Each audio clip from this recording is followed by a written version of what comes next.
holiday season, you might be looking for nutritious, convenient meals to keep you energized on jam-packed days. Factor, America's #1 ready-to-eat meal delivery service, can help you fuel up for brekkie, lunch, or dinner with chef-prepared, dietitian-approved, ready-to-eat meals delivered straight to your door. They just drop them at your door, people. You'll save time and eat well. You'll stay on track with your healthy lifestyle while taking all of your holiday to-dos in stride with good meals in the tum-tum. If you're too busy with all this stuff, these meals are easy to get done. They taste great. All you've got to do is head over to factormeals.com/expandingreality50 and use code expandingreality50 to get 50% off. That's code expandingreality50 at factormeals.com/expandingreality50 to get 50% off. Ready to unwrap a surprise from Consumer Cellular? Experience the gift of freedom with no contract, no hidden fees, and always free activation. Here comes the holiday surprise. From now till December 31st, new customers can enjoy their second month for free. To get this holiday offer, visit consumercellular.com or call 1-888-FREEDOM and use promo code PODCAST. Act before December 31st to get your second month on us. Use promo code PODCAST. A choice right now, between fear and love. It's just a rock. Out of the dark night of ignorance and into the shining light of truth. Expanding reality. A population of citizens capable of critical thinking. We don't see things as they are, we see them as we are. There's a level of reality where everything dissolves into an ocean of energy. We empower our experience by insisting on our authenticity. That's very profound. Very. Expanding reality. Welcome to Expanding Reality. I am your host, Brandon Thomas. On this episode, we got the honor to sit down with Claudia Paige. She has a family ranch up near Mount Shasta that she's got a bunch of crazy experiences that she's had up there. We talk about some interesting things happening with some specific jewelry. So her missing time, UFOs, paranormal accounts. It's a fascinating episode, guys. She's an absolute sweetheart. So check all the show notes for ways to find her. Check the show notes for ways to find us if you want to expand your experience here with us on the show. So without any further ado, let's get to this wonderful episode with Claudia Paige. All right, ladies and gentlemen, welcoming to the show, it is Claudia Paige. We are extremely excited to have you on. You are a mutual friend of mine through Pam Nance, and I'm very excited to get into you, who you are, and your story and experiences as well. So if you don't mind, just let my audience know just a little bit about you before we get rolling here. Well,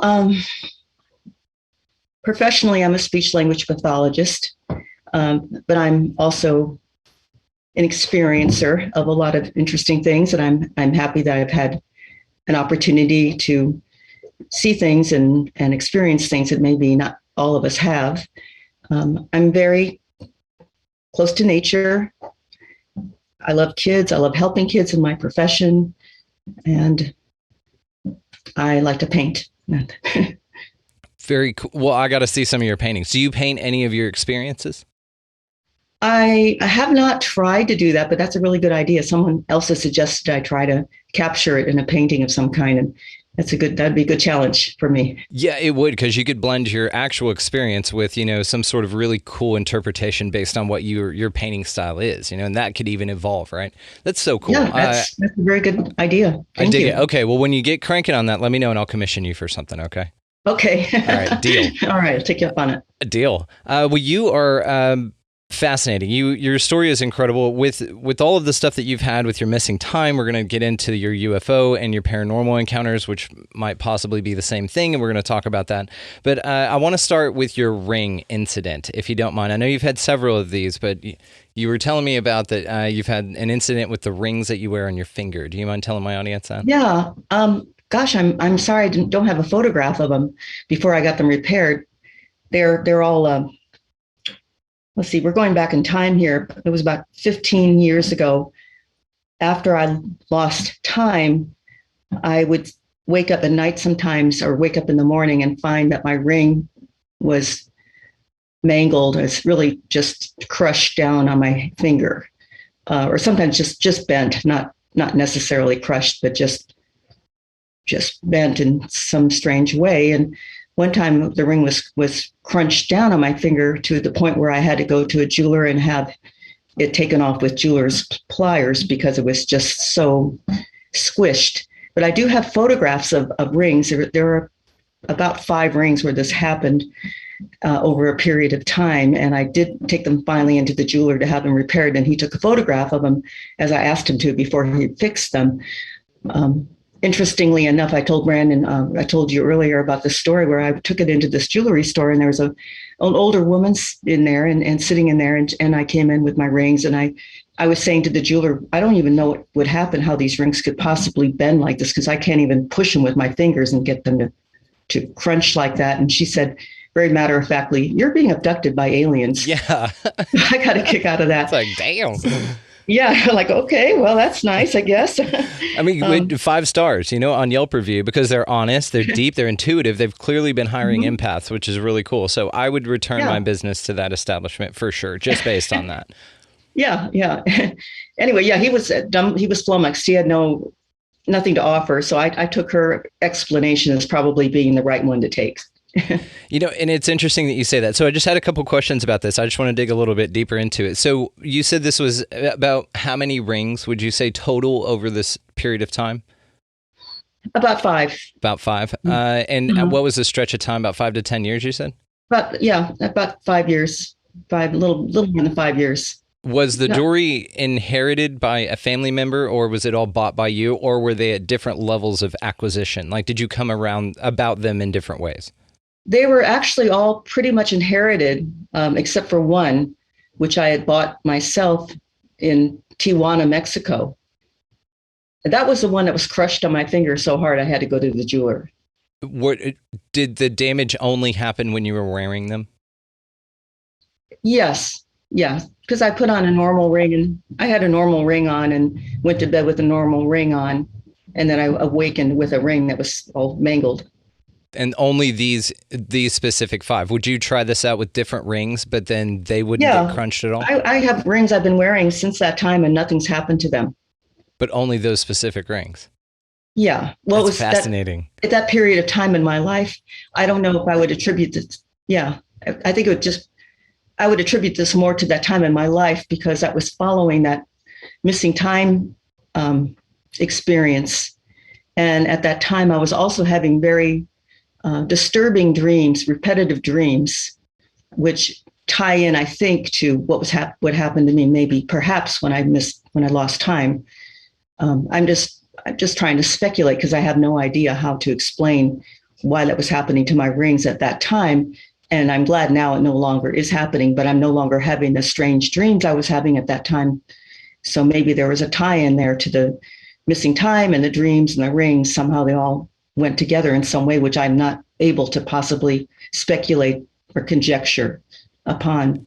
You are welcome to do that. That's like all we do here. That's the whole show. So how about this one? I'm going to speculate wildly right now. We're going to have a lot of fun with it. So what if those rings that were inherited to you, because it seems pretty specific for those, they're kind of like beacons or, signals that are sent out to this etheric plane in some way, whether it's paranormal or UFOs, because again, I'm not really 100% convinced that they're not the same thing. And so perhaps there's some sort of energy signature attached to those rings. Now, if you want to take it even further, so I will now, those rings were owned by you in a past life where this also happened. How cool would that be? Wow. Yeah. I could imagine that. Sure. I believe in reincarnation. Feel free to speculate wildly. We have a good time with it. We will not hold you to you plant your flag on any degree. We just have fun here with the ideas. Plus, yeah, I think that's good. Oh, I love stories like yours. So let me get out of your way and tell us about your missing time, if you don't mind. Oh, first of all, you're not in my way. Please jump in. And I love hearing your suggestions and speculations because that's one of the reasons why I'm glad Pam reached out to you about me, because I'm really here to learn. I don't know what happened. I can't explain what's happened to me. But when I talk to people like you who have, understanding and experience in this realm, perhaps you're helping shed light on this for my edification too. I appreciate that. I hope I'm helping other people who have maybe gone through the same kind of experience to make it more normalizing this kind of thing, because I don't think this is too far afield. I'm sure this has happened to other people as well. But you've asked about the missing time, and that I will talk about that. It happened in 1985, and I was up in Northern California, in an area near Mount Shasta, and the town is called Fall River Mills, and it's a very small town. And it was around the time my daughter had had a brain tumor. She was 5 years old, and she very nearly died from it. It was a craniopharyngioma, a really serious brain tumor, but they were able to save her life. And I took a leave of absence, and my daughter was 5 at the time, and my son was 3.5.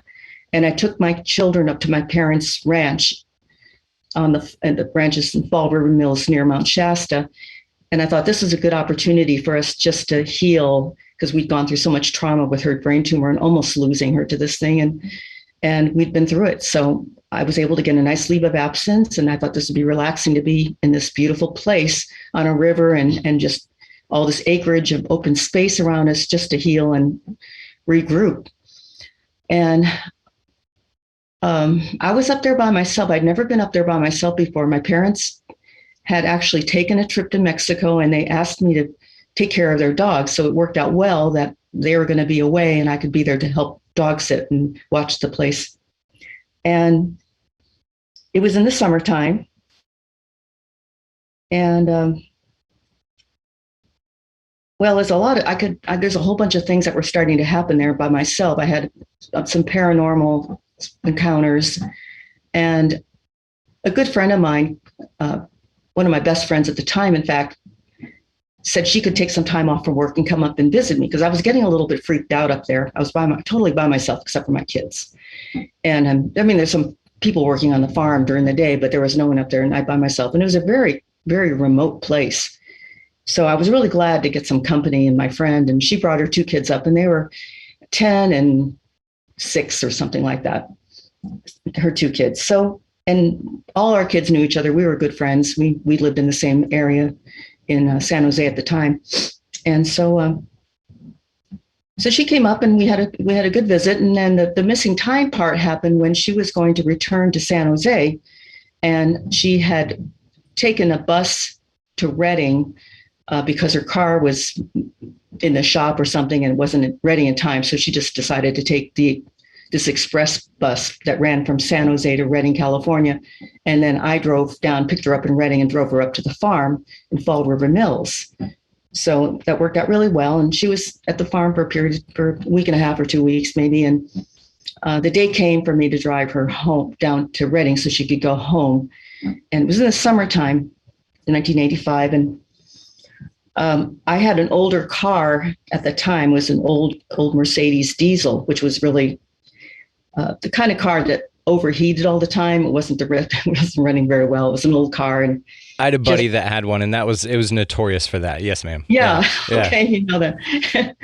And the drive down to Redding is a mountainous road. It's a very small road. 299 is a highway.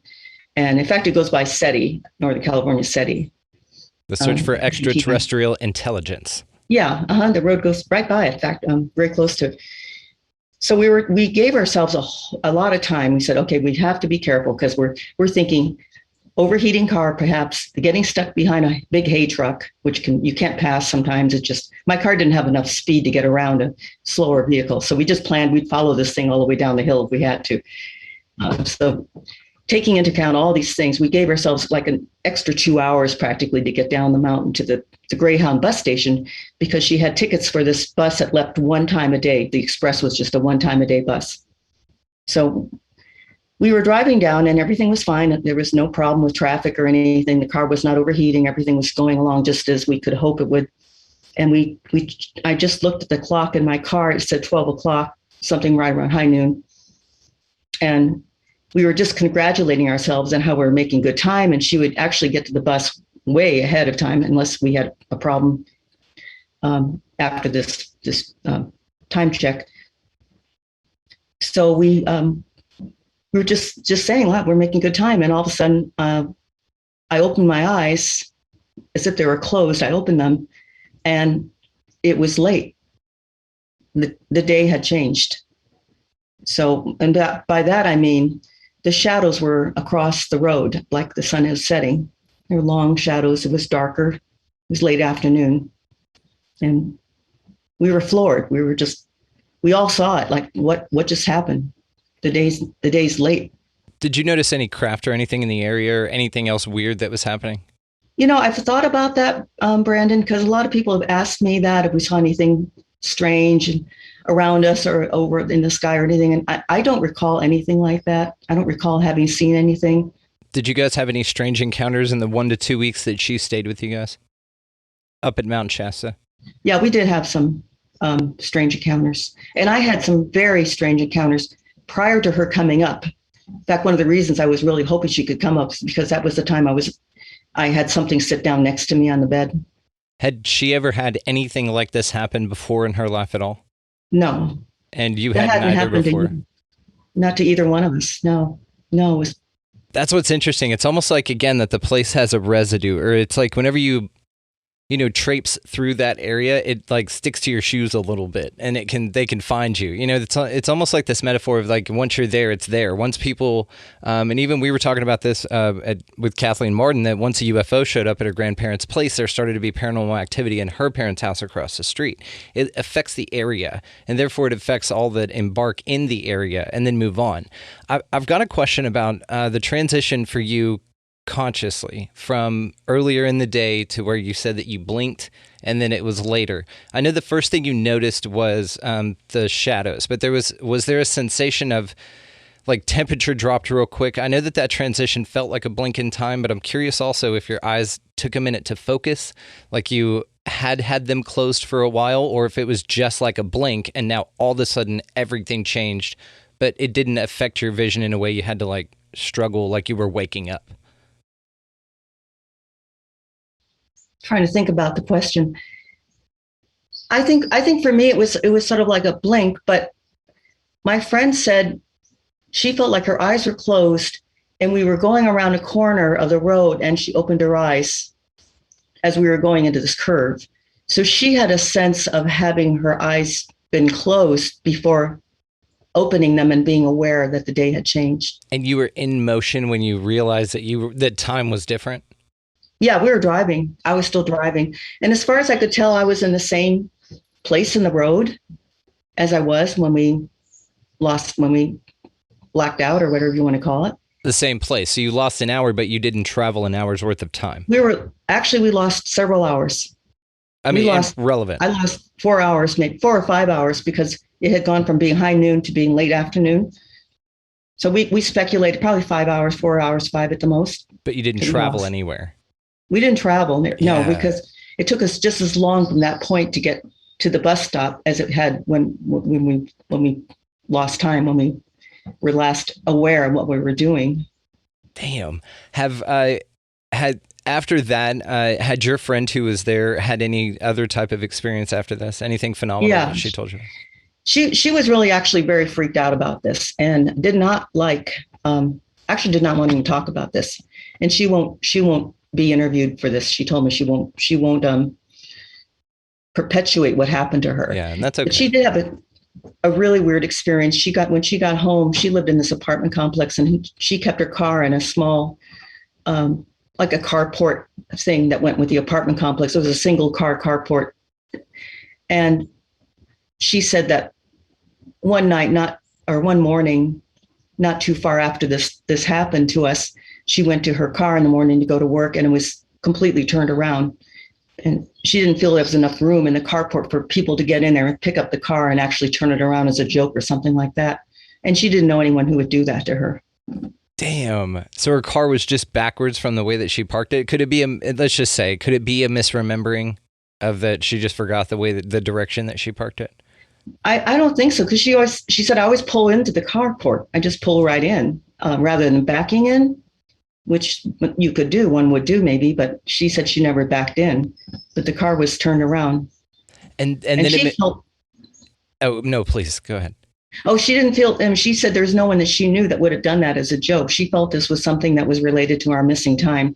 Yeah, it's very personal. It's like a calling card. It's like, hey, remember us? And then, of course, it's something of a physical degree that seems ridiculous. That, yes, of course, we can rule out people and all that good stuff. I think it is a calling card. Like, hey, we were here. Yeah, that's what like it seems like.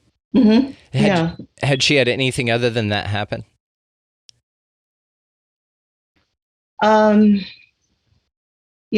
can't recall right now. I don't think so.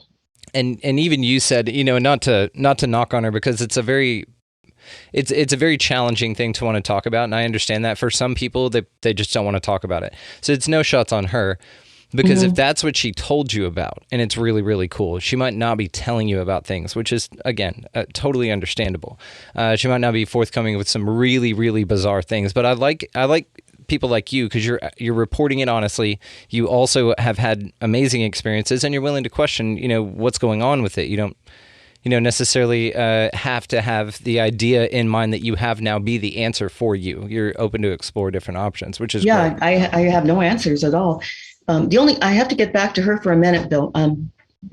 We were at a party one time, and it was a friend of ours' birthday party, and we were sitting at a table, and she said to some people sitting near us, just out of the blue, she said, "Claudia and I lost time." And they're like, "What are you talking about?" She goes, "We were on a car trip and we lost time. We lost hours." And they said, "Well, yeah, time flies when you're having a good time." Yeah. And she said, "No, it's not like that. We lost time. We blinked and it was late." And no one knew what to say to that. Like, all right, well, that's interesting. Good for you. It's crazy. And then also to think like that. And that's why I'm so curious, because I know a little bit of what we're going to talk about here in a minute with your personal stuff. But I'm also interested that she also stepped in the goop that is the area of Mount Shasta with all of this energy. And you hear a variety of different energies. It's not necessarily all love and light and sound harmonics and stuff. Some of it is very powerful, but it also, I think, kind of resonates with your personal energy. That's what you kind of bring to you, right? That's what's attracted to you. So, but have any of the children, and then we'll move on from this, have any of the children had any experiences after that? Because all of them would be adults now if that was back in 85. Yeah, right? well, two of the children remembered losing time. Her son, who was 10, was able to recall that we'd lost time. And my daughter, who the one who had the brain tumor, also remembered us talking about it, and also remembered that the day changed really quickly, just in a blink of an eye. She remembered that, and her son remembered that. Now, later on, I would ask him if he remembered anything from that. Did he have any experience that he could recall? And then he said something about having a bad dream about insects. And big insects. And I said, "Well, what did they look like?" And he kind of described what would be like a praying mantis type of thing. Yes, he did. So I don't know what to make of that. I don't feel like we were abducted by the praying mantis extraterrestrials. But if we were, then we were. They certainly put a good memory screen on me, because I don't have any recollection of anything like that. But whatever happened to us, I didn't end up with PTSD, I don't think. I might have had PTSD on some level that I wasn't aware of. But anyway, that was his recollection. Man, yeah, because you do hear that it's kind of, a lot of them are in cahoots. If you go on some of the narratives that we hear now, a lot of times you hear in a wide variety of the cases that it's all one entity or one type of entity that's abducting you. Usually the little grays are kind of automatons or little helpers. So they're usually like a base model for everybody. Like the Pleiadians have some, and the reptilians have some, and the Arcturians and all that. It's pretty cool. It's like a little I don't know, like a little buddy, like a little doll that walks around and just does stuff for you. It's pretty cool. Yeah, I often wondered if they weren't like that. I mean, you just hear a variety of reports. Now, just forthcoming, I'm not an experiencer. I'm just fascinated by this. So, but I haven't personally had that experience yet, or I've had it and they won't let me remember, which is something I wanted to ask you. So it's interesting that the child at that time, so you said that the age ranges were about 5 to 10, and that he, in there, was he one of the older or one of the younger ones? One of the ones closer to... It was actually 3.5 to 10. My son was 3.5. He was the oldest of the children. Okay. So it's just interesting that he can remember, or at least have it drip fed a little bit into a dream, that something extra happened, and he associates it with the missing time, which is intuitively something that he did, which probably means that there's something to that, right? That he remembered it made an impact, and he links the two emotions to that one event. So, but you're not that okay with remembering that, this is what speaks to it. It's like sometimes if it happens to everyone, they only let the people remember that are either going to be okay with it or going to benefit from it. You may have still been abducted for whatever reason, maybe nefarious, maybe not. But you may not have remembered it because it doesn't serve any value to you. The ones that scare the crap out of people, they could probably shift a couple of things, quit drinking so much or something like that. Usually, it's associated with things that they come back and they want to be better. The ones that have pleasant experiences just reinforce the fact that it's a pleasant experience. So it's kind of like you get what you want. And then so if you don't remember, which maybe if I am or you are as well, then it might be the case that it doesn't serve you to remember. And your curiosity is enough of a motivator to keep you looking into it, but not be either scared or confirmed that it happened. Possibly. Right. And I did have some dreams that started, as I said, I was dreaming the same dream, I might have mentioned, for about 5 years. The dream kept morphing. And the dream was, I think the dream could have some, in some way, I think the dream came out of my having lost time, something that happened to me during the time. And basically, I'll tell you what the dream was. The dream was I was, in fact, this is really important to mention on this during this interview, because it was around a month after the lost time episode when I was staying with my parents in San Diego, here where I live now. And I was staying in their house with my kids. And I was having this nightmare, which I still remember vividly to this day. And in the nightmare, I was so terrified. I woke up the whole house screaming and screaming. I've never done that. Had never done that before or since that dream, because it was so real. I was about to be killed. And in the dream, I was in a strange place. I couldn't describe to you exactly what it was, except I was in a holding cell, a white cell, white walls, solid. And I was standing up. It was a cubicle that I was standing in. And over my head was a little window in the wall up by the ceiling. And I could look up and see a blue sky. And in my dream, I didn't see anyone, I didn't hear anyone, but I knew I was waiting to be killed. I was going to be executed.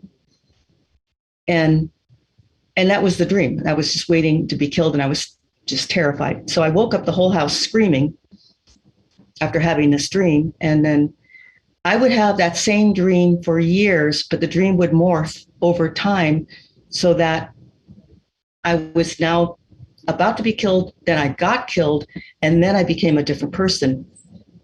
So I was myself, but I wasn't myself. It's like it preps you, it's like you get a little droplet from the spirit world or something to tell you, hey, this is how it works here, and that it's all going to be okay, because death is not the end of it. It's just a transition. Yeah. And I came out the other side fine. I thought, okay, now I'm dead. I'm new. I'm different. I was like, I was myself, but I was not myself. It's hard to describe, and then I thought, wow, this wasn't so bad. It's why. Has anybody in your family ever had anything like this happen to them that they've told you about? No. Okay. Was your dad the military? Yeah. Where was he stationed? I'm just curious. He was stationed in England for World War II, Tibbenham. He was in the Navy, Air Force, Air Force. It's just interesting. The paranormal phenomena and abduction phenomena seems to gravitate in a lot of examples way more than can be ignored, which is why I ask. In folks that have had military families, it's very interesting. Like, you are kind of monitored, and I think even Pam and I were talking about this, how you're kind of monitored, to see how maybe something that you were exposed to turns out, or it's kind of like when your parents sign up for the military, they sign their family up to be a part of this whole thing as well. It's kind of one of those things. And I think maybe they go for military families just because of the secretive nature of something like military anyway. If you go high enough up, or the question gets high enough, it gets swept away, no questions asked, So it's just kind of interesting, the correlation between the two. It definitely seems paranormal or extrasensory to some to some degree, but it seems like there's like a technological element to some of this stuff. Did you get any sense that there was anything having to do with a human entity in any of this present, in anything that you felt? Oh, yeah. Yeah. So even with the extra sensory stuff going on, you felt like that a human was involved in that process? Oh, you mean during my dream? I'm not sure I understand. I didn't have extra sensory. I just had, this was a recurring dream. I don't, actually, I have to change my answer. I don't recall having any sense of any humans being around at all. Okay, it's fine. It's just like I said, sometimes when people have these kinds of experiences, they can be associated and tricked back to something that happens with military type of folks. You hear of some reports of folks will go on UFOs and there's human beings that are speaking German.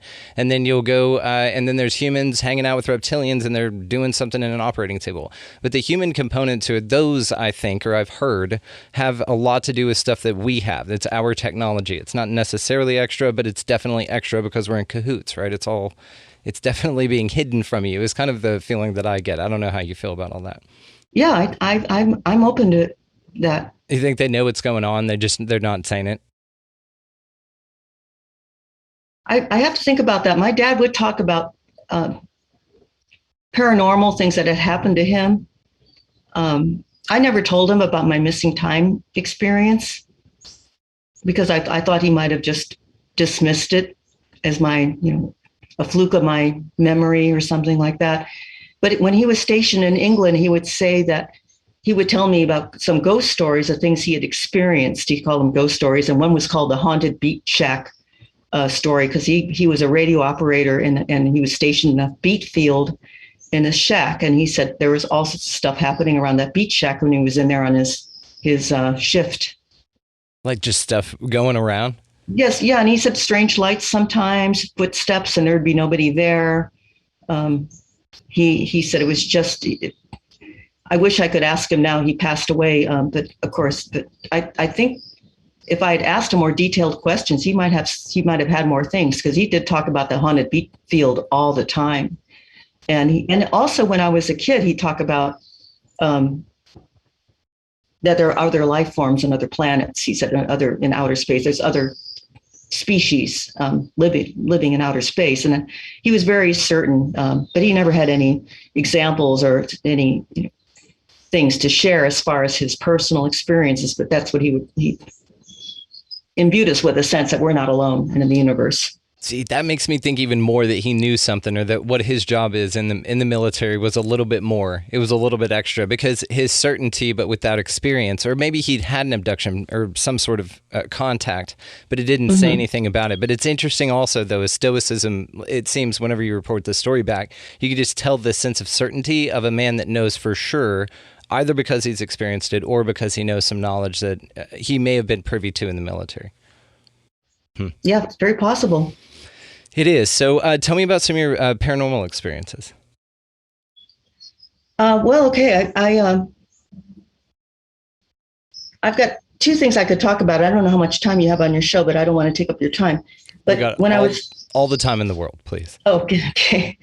The same summer when I was up at my parents' farm, I want to tell you this story because it's so beyond anything. I can't even imagine it happened to me, but it's a true story. I was up at the farm by myself again. Like I said, it was a very big place, and I put my kids to bed. And what we didn't know at this time, I was not aware of this at the time. This land that my parents' house was on was a cemetery. Yeah. And so I wasn't aware. I don't know if they knew that yet, and they didn't want to tell us, but at this point in time, people had experienced some pretty bizarre things up there. People were talking about how they saw, for example, my brother-in-law was camping out in his camper on the property. This is before they had very many buildings up there. And he heard the grasses moving like somebody was coming out to his camper. And he was thinking it was my sister, who they were engaged at the time. And he thought she was coming out to visit with him in his camper. It was not her, but he saw the grass moving as if somebody was walking through the grass. There were footsteps, the grass was parting as it walked up to his camper. The footsteps stopped, So he was looking at this invisible being, which was looking at him, and then they walked on. Damn. Ugh. So, it's just so crazy.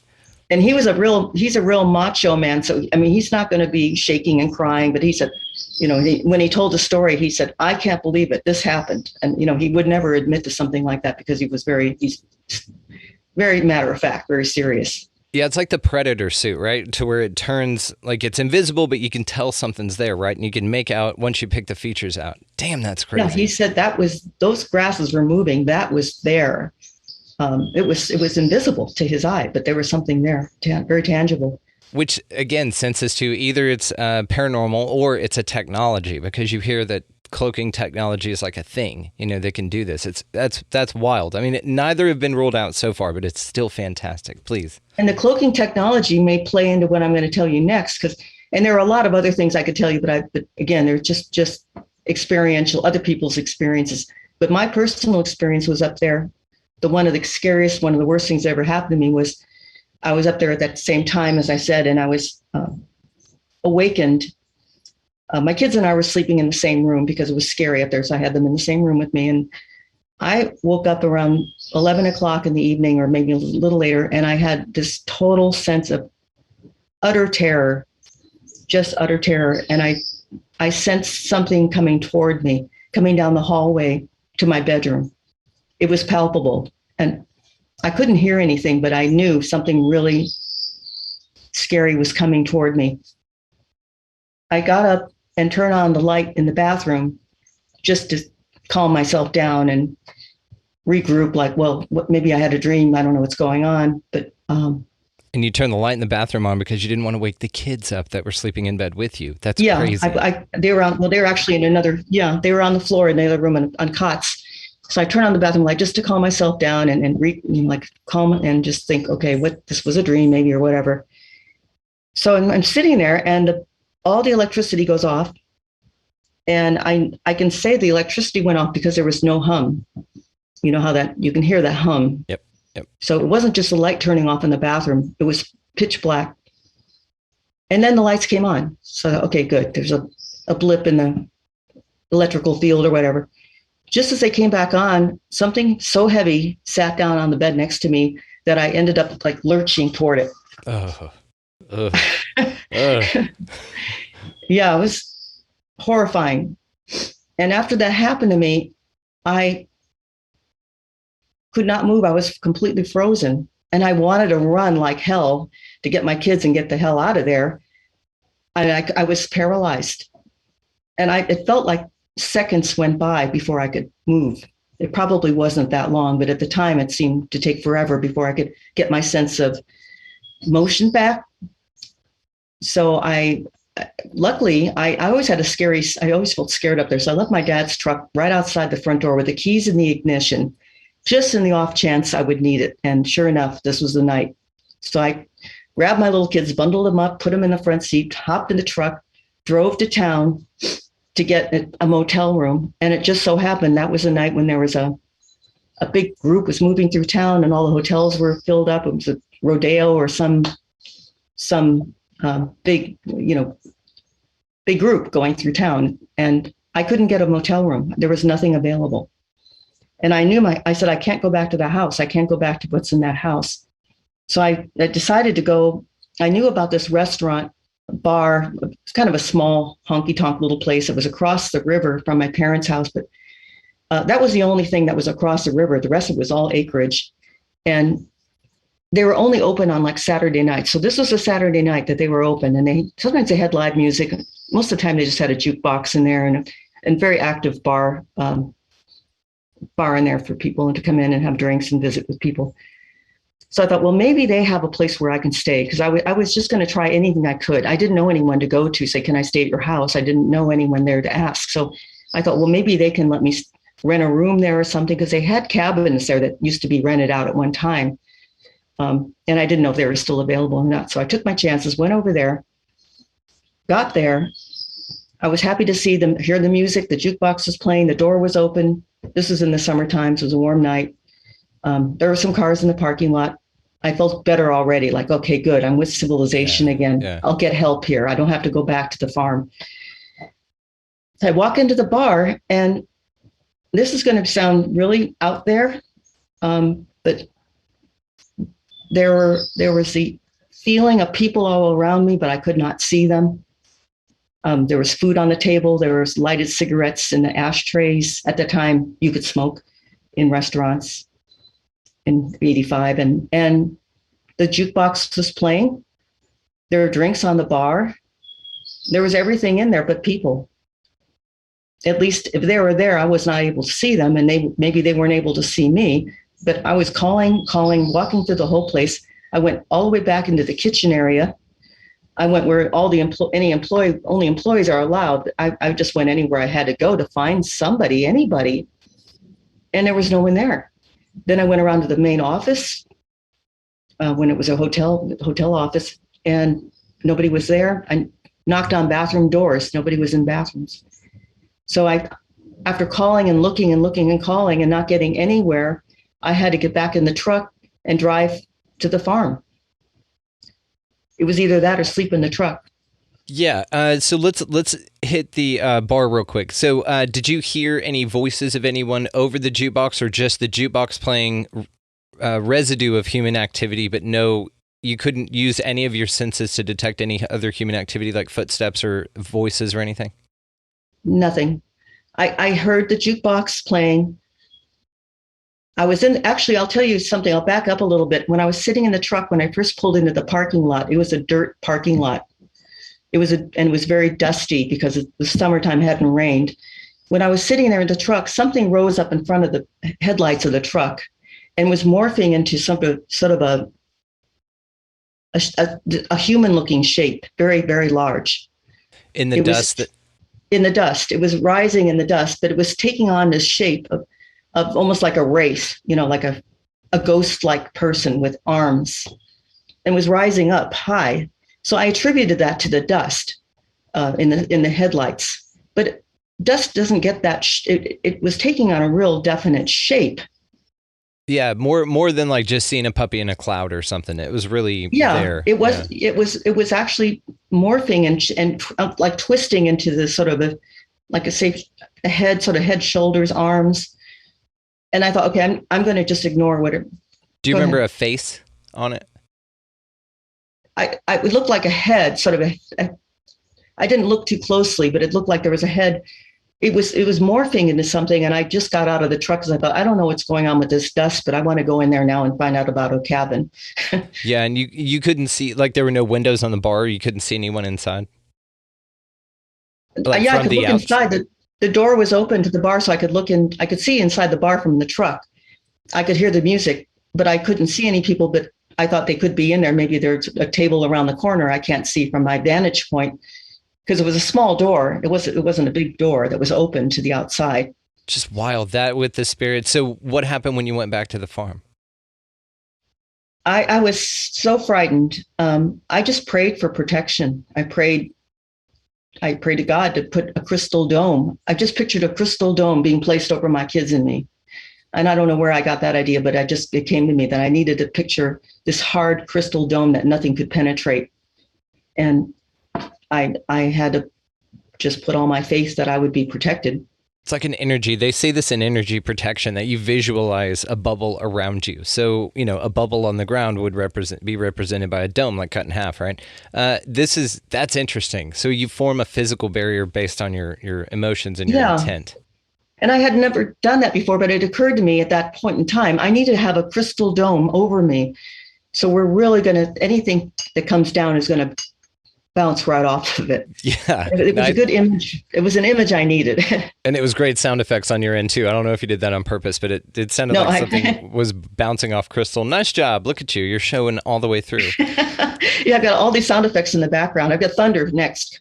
Oh, nice. Okay. Yeah, I'm definitely sticking around for that one then. Well, give me another ghost story, because you've gotten crazy ghost stories. So tell me something else. Well, getting back to this ties in kind of to this missing time, and I've actually, Pam knows this story too, and she said this is probably another if I was abducted, this sounds like another abduction story. So I don't know if you want to hear this or not. I thought it was a ghost story, but again, not sure they're separate. Any UFO or ghost story you tell me, it's probably going to be that. And I want to ask you what ghosts are here in a minute, because I heard a really cool theory. I want to see what you think about it. But go ahead. Okay. Well, when I was really young, I think I was around 20 years old, 1920 or so. I was living in my parents' house in Balboa, California, which is near Newport Beach. We had a house their house was on the beach. And I was always waking myself up trying to open up this frozen window. It was a really old house, and this window behind my bed was frozen shut, had been painted over, I guess. And it was in the summertime, and I always awakened myself trying to get this window open. And I think, why am I doing this in my sleep? So then even the daytime, I try to open the window so I wasn't waking myself opening this window, but I couldn't do it. So this one night I awakened myself kneeling on my bed. I did get the window open, and the bedroom was filled with this iridescent blue light. The whole room was filled with this beautiful light. And I was on my knees looking around, and the light coalesced. It moved across the ceilings of the room over to one wall across from me. And it was this beautiful light. It almost seemed to have a life of its own. And later on, Pam said it sounded like a plasma wall that she had seen. Yeah, plasma wall. That's cool. Plasma wall, yeah. And of course, at that time, I didn't know this until recently, that this was a thing that maybe I was looking at. So this beautiful blue light was moving down the wall very, very slowly, and it was shaping over.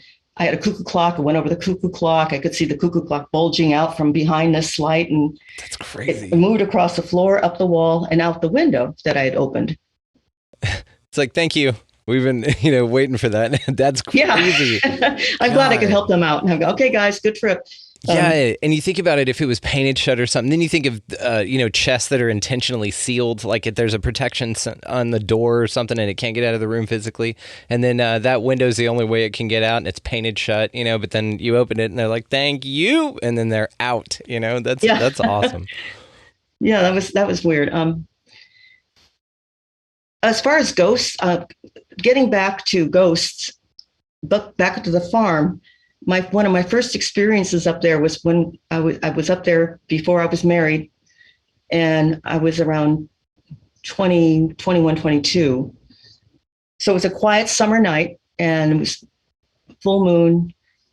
I had no concerns about anything, and I went out to the Airstream trailer with my baby and got her down. And I was sleeping in the forward berth, and she was in there, and I was doing some writing, and I don't know what time of night it was, probably around 11 o'clock or 12. And there was a full moon. It was a quiet night. There was no wind, nothing stirring.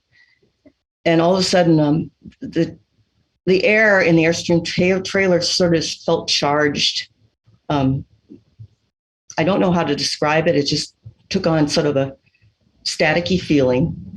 And then I was trying to figure out what was happening to the air, because it seemed so strange. I thought, well, maybe there's a wind coming up or something like that.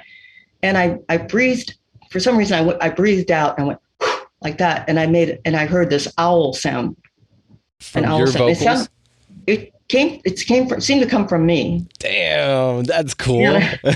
That's awesome. And I know, and I thought, like, how did I do that? Because I was just blowing out air. I didn't vocalize, but it happened again. And I was just sitting there trying to figure out what is going on. And then the door to the trailer burst in. Now, that door usually opens out, but it opened in. Like somebody had kicked it. Yeah. It came flung in so hinges. hard. Yeah. It burst in and it popped out.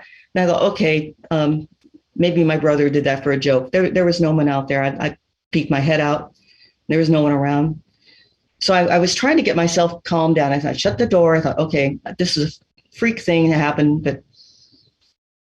And as I said, the air was still kind of electrically charged in some way. And over my head, high over my head, maybe 6, 7 feet up in the air, I heard the clearest voice talking to me. And it was in a Native American dialect. It was a man's voice. he sounded like a young man, and he said a full sentence, which of course, I had no idea what he was saying, but it was as clear as if he was in the room with me. But since I was writing, I was journaling. After this all happened, I went into the main house, and I was sleeping on the floor in there with my kids because I wasn't going to stay in the Airstream after this. And I described his voice, how young he sounded, like a young man, a young Native American man, and his voice was very pleasant. It was actually a nice sounding voice, like a greeting, not menacing or anything like that at all. Just it sounded like, "Hey, how are you doing? Nice to meet you."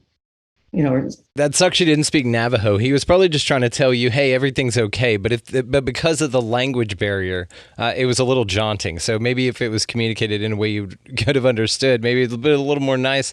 Because it was like he was great on the delivery, right? It was just a little jarring how he did the delivery. You know? Yeah, the introduction was a little. I could have done without that. Right. But it's like, yeah. That's once not again, the way I was. Introduced. But when I heard the voice, I was frozen. I had that feeling of being completely immobilized, and it seems like when you're in that state, it takes what seems like minutes are rolling by, but it's actually probably just a few seconds that you can't get yourself to move. Yeah, it's that paralysis. It's a very interesting thing that happens with that. And you hear a lot of the sleep paralysis with these entities and beds, and they're always associated with, creeping over the front of the bed. They're creepy as hell, right? And so it's interesting that maybe that's something that you encountered as well. Now, when that large object sat on the bed next to you, right when your power came back on, did it sit down and so you rolled that way, or was it already sitting there and then you sat down and rolled that way? No, it sat down next to me because I was sitting up. And then when the power came on, the bed depressed. Whatever sat down next to me sat down at that time once the lights came on. Yeah, like plops, and then you get this sense of paralysis. So do you think that the paralysis was a trick of your own mind for being terrified and it's that fight or flight thing, or do you think it was induced by the entity, whatever that was? I think it could have been induced because I never had that happen to me before, but I've never been that frightened where I could not move. And those are the two times in my life when I could not move at all. Yeah, that's the question, right? You're not usually that scared. And so it's like, who's to say whether it was like a playing possum type thing, which they don't do on purpose. I don't know if you knew, you probably knew that. Possums don't play possum. They pass out because they're scared as hell, like the monatomic goats, right? And that seems like kind of what's associated with it. So it's hard to quantify because you've never been that scared, but also it could be a technology so that I don't know who would be a good test subject for that, like that, who could ride that out and be like, nope, it's technology, don't worry about it. It was no big deal. It's just interesting. Yeah. I've seen a show one time, I don't know what show I watched one time, but they were actually talking about the paralysis that can happen to people when they've had an extraordinary encounter or experience. And it was speculated in the show, I think it was speculated that that's actually the entity taking your energy, draining your energy, using your energy to manifest somehow, maybe. I don't know if there's anything to that or not, but that's just what one theory has been posited about that. I like the theories, and that is one as well. It seems like, yeah, that probably maybe it's just like an energy harvesting kind of a thing, or they're interacting with you on this level, or I've been playing a lot with the idea of like a daemon or like this entity that is attached to you at birth, and it's there to kind of give you obstacles to overcome. It's kind of your shadow side, right? But it's part of you. So it's the yin yang. It's part of you. It's the dark and the light. But you have to learn how to deal with it and harness it and be one with it, right? And so if there's an astral or a higher version of you, maybe this is your daemon, and maybe it's just here to challenge you in certain ways. It's not necessarily bad, it's part of you, but it serves you in the way of showing you the opposite thing to do that's best for you to really serve your purpose here, in my understanding. Interesting. Yeah, perhaps because it seems to be like attached to people. It seems to be like this thing that's there, that's supposed to scare the hell out of you. It's supposed to kind of, if you get too comfortable or something, it's like, I remember I'm here. I think that we're probably going to wrap it up here soon. It's been just a delight talking to you. Thank you, Brandon. I'm curious to know. So what do you have going on next? Because Pam said that she might be coming to give you a visit soon up at the mountain. Yeah, we're hoping to get together and do an investigation. Pam, of course, she's really advanced in her professionalism and doing her investigations on both ET and ghost investigations too. So I'm looking forward to being her sidekick and seeing how that works out and seeing what she does and what comes along. And she's a sweetheart like you to boot. So I can't wait to, what I find adorable is ladies like yourself and Pam sitting around having coffee in the morning talking about extra dimensional beings and rips in time and all of that. That like warms my heart. I love that. And no promises, but my wife and I might come join you for that. We haven't, we might invite ourselves to come out there and help you with that investigation. Wow, that would be wonderful. I'd be honored. Well, no promises. Things are crazy and always in flux, but I had talked to Pam about it, and she gave me an invite, so we're going to possibly do that, but we'll talk about that another time for sure. You won't be disappointed. Believe me, there's lots going on up there. I won't be disappointed. I can just hug your neck in person. That'd be great. Oh, Claudia Paige, thank you so much for your time. This was incredible. Thank you. You're welcome back any damn time you want, okay? Okay. All right. Thanks. Bye-bye. Want to give a massive thanks to Claudia Paige for spending some time with us on the show here. She has some fascinating stories. She's had just some incredible stuff that's happened to her. And it just, the plot thickens on this kind of stuff. When you look at it, really, it's pretty wild. So check the show notes for ways to find her, guys. Check the show notes as well for expandingrealitypodcast.com. That is where links to all of the socials will be found. If you want to expand your experience with us here on the show via Rockfin or TikTok or any of that kind of stuff, it's all linked over there, guys. So go check that out. Also, this music that you're listening to, Vinny the Saint, good friend of mine, awesome music. Check the show notes for him as well. He's already gotten his music picked up on some documentaries. He's doing some cool stuff, and he just is a really, really great dude. So go out into this beautiful place, whatever this is, guys, and y'all just pick up a piece of litter. Be nice to everybody that you come across. Get out of that left-hand lane for sure. Buy a meal or a coffee in line behind you. Just anybody around. You can do it. I believe in you. It's a small thing, but it makes a massive difference. Also, while you're doing that, we've already said get out of the left-hand lane, but I'm saying it again because it's very important. Get out of the left-hand lane if someone's behind you and wanting to pass, okay? Above all and beyond anything else, though, guys, go out into this beautiful place and y'all just be good to one another. Thank you so much for listening. We'll see you next time.